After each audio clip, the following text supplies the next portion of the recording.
Am I right? Yes, sir. And some would have not been born also. Now we have this event which took place 20 years back. That needs to be commemorated.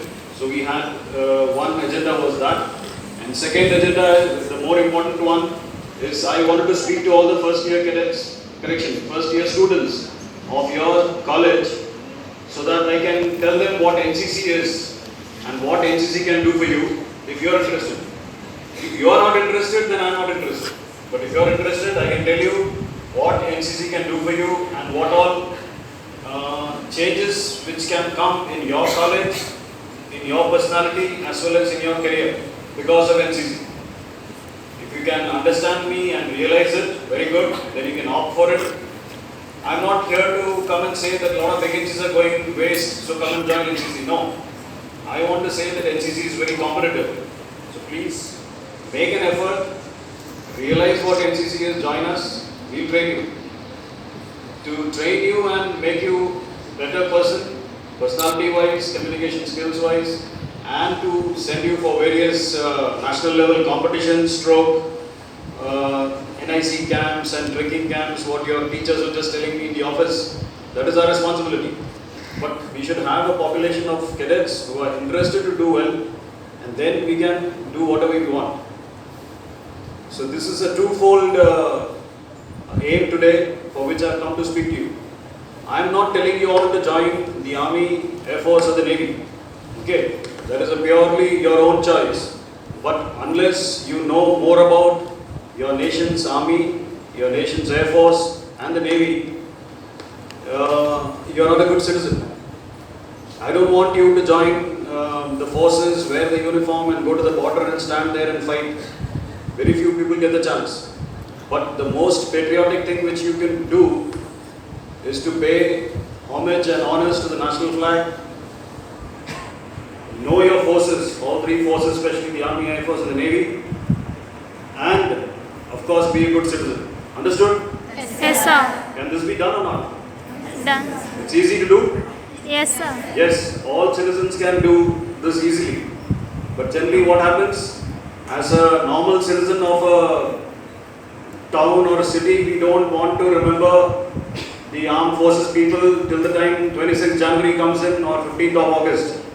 Then suddenly everybody becomes patriotic, you start singing patriotic songs and national anthem and all.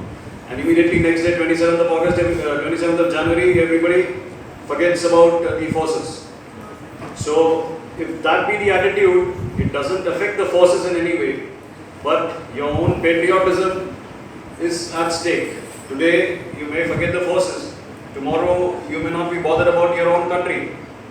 That is how the generation will get sidelined from your main task. Okay.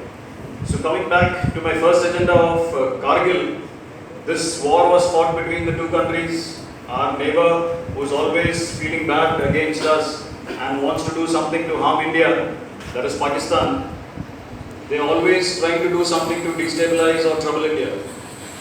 Just a few months back, before the war took place, our Prime Minister then, Atal Bihari Vajpayee, took a very bold initiative and went into Pakistan by road. He took a bus and he said, I am going to Pakistan, I want to make friends with Pakistan. Let's forget about all old history of war and fighting. I want to start a new chapter on peace. Pakistan accepted Prime Minister Vajpayee's initiative. They welcomed them. The Prime Minister there, Nawaz Sharif, he welcomed them. They talked about a lot of peace. But at that time itself, their Chief of Army Staff, Parvez Musharraf, who later became the President and CEO of Pakistan, he was the Chief of the Army. He was already plotting to wage war against India. And within 3 months, Vajpayee went to Pakistan in March, and by May, Pakistan had sent its soldiers who came into India and they sat on important mountain heights and captured the mountains which actually belong to India. The Indian army in that time, in that place, was very less in numbers. So they could not move around and do patrolling and check, because that place is very, very difficult place. It's a very cold place. Daras, Kargil, the temperatures go up to minus 50 degrees centigrade there in the winters, and it's high altitude. It's more than 18,000 feet in height.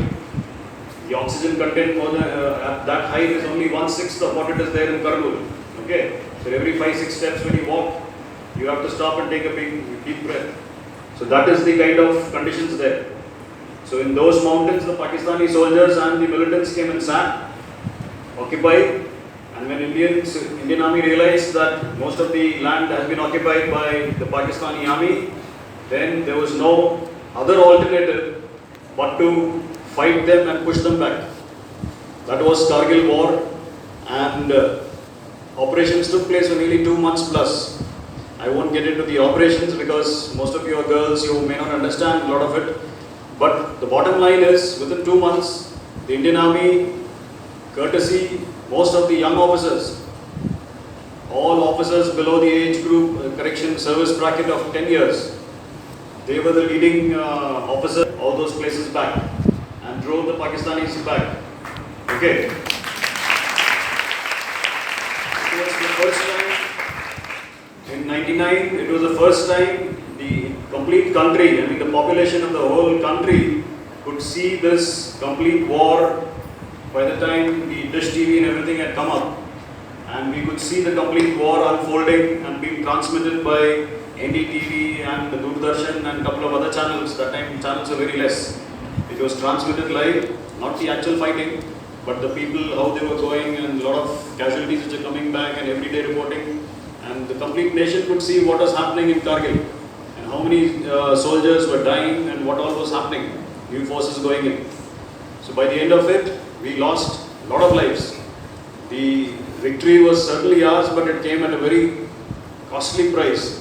We lost 527 officers and soldiers put together, and most officers who died, and the percentage-wise, the officers were the most who died, pro rata-wise, and most of them were young officers in the age bracket of service bracket of 3 years service to 10 years service. Because in those heights, in those mountains, it's very difficult walking.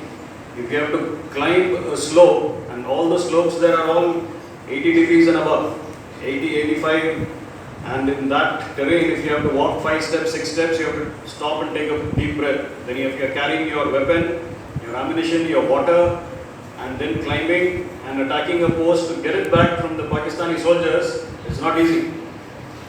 And everything is fine, everything can be done. But when the enemy is sitting on top and firing down at you, and you have to walk up to capture that place, it is very, very difficult. Okay, I was not there on the front line. I was on the hinterland, you can say. We were all looking after the ranges which is behind, and we had a lot of casualty.